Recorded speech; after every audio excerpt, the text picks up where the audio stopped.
So in this extension of the previous web lecture, I want to focus on composing your evaluations for the works cited. And basically, you're going to have two different kinds of works in your works cited. The first are going to be the sources you use to document cultural context.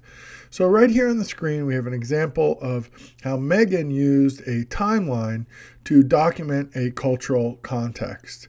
And she has the correct MLA citation. She has the live link, so you can click on it and go right to the place. And then she has her evaluation. And what she's evaluating here is the credibility of the site itself. So she looks authority. She should look at currency, which she really doesn't do. She should talk about the fact that the site is relatively current. Currency, authority, and she talks about Campbell. The use of supporting resources, which she does note, and ultimately attempts to address bias, which she does not discuss. So I would say that this is a good but not yet excellent evaluation of a source.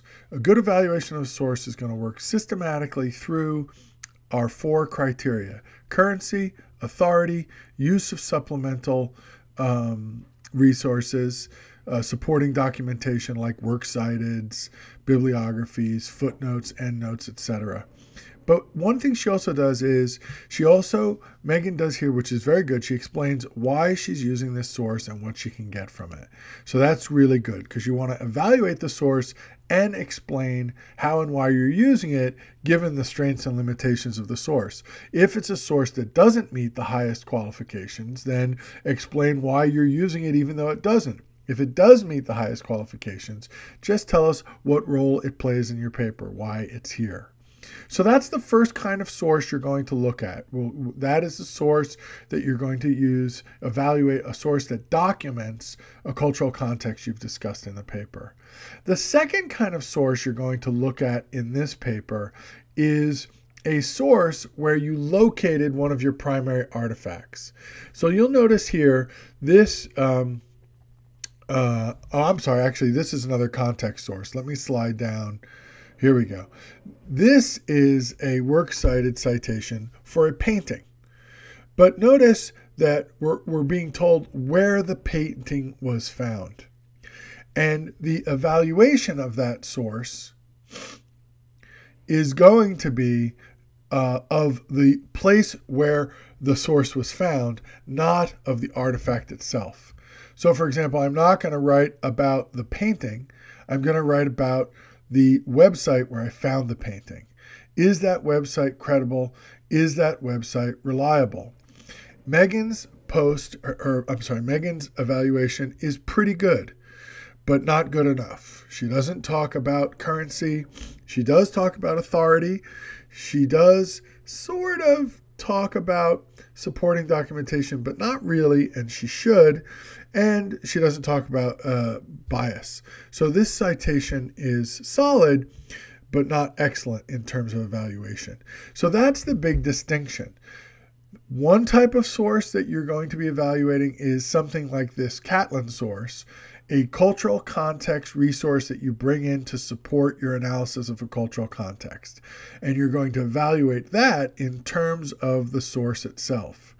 But the other kind of source you're going to use is artifact documentation, right? Where you say, this is a painting, here's where I got it from. How reliable is the site where I got the painting from? And again, Megan's citation and evaluation is okay here, but not excellent. It's much stronger. Some of her other ones are much stronger. All right, so those are the two kinds of entries that you're going to put into your work cited. Context entries, where you identify a source that you've used to document cultural context, and then you evaluate that source and explain how you used it. And then two, you're going to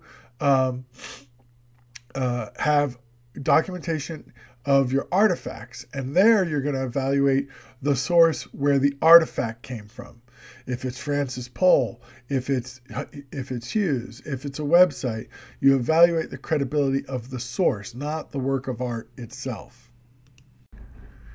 Now, there is one complicating exception for you folks on this paper, and that's movies. We're going to be talking about movies in your papers, or many of you are. You're not required to, but many of you are. And you have to remember to use the library to make sure you correctly document your MLA citation, that you use the correct MLA citation for film. And then when you talk about a film in your works cited, you are going to have to evaluate the movie itself, right? You can't evaluate the source where you got the movie from. That doesn't make much sense. You're going to talk about the movie itself. And that means you're going to have to talk about how it's fictional. So obviously, we can't take it as a scholarly source that meets the highest requirements. But it's very valuable to look at as a primary text, as an artifact that reveals its time and helps us understand the cultural tension in its time frame. So when we evaluate the movies, here we are going to talk about the obvious limitations of their credibility. They're fictional. We can't rely on them for any kind of historical or scholarly accuracy, but we can read them for what they tell us about their time. And that's what we would discuss in our movie evaluations. Okay, I hope this quick review of some strategies for beefing up your evaluations was helpful. See you in Blackboard.